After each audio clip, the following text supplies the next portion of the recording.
Kapag tayo ay pinapasa ng mga paghihirap at pagsubok, humanap tayo ng kapanatagan sa pangako ng Diyos, "Ako ay kasama mo. Ako ang iyong Diyos. Palalakasin kita, tutulungan kita, at aalalayan kita sa aking kanang kamay."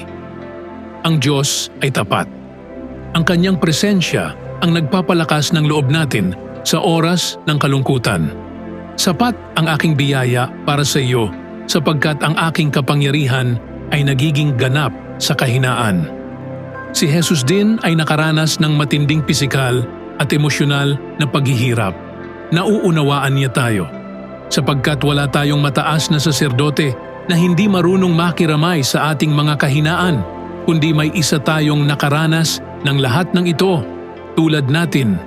Kaya't lumapit tayo sa Diyos ng may pagtitiwala upang makamtan natin ang awa at matagpuan ang biyayang tutulong sa atin sa oras ng pangangailangan. Aaliwin tayo ng Diyos sa lahat ng ating mga paghihirap upang maibahagi rin natin ang kaaliwang tinanggap natin mula sa Kanya sa iba.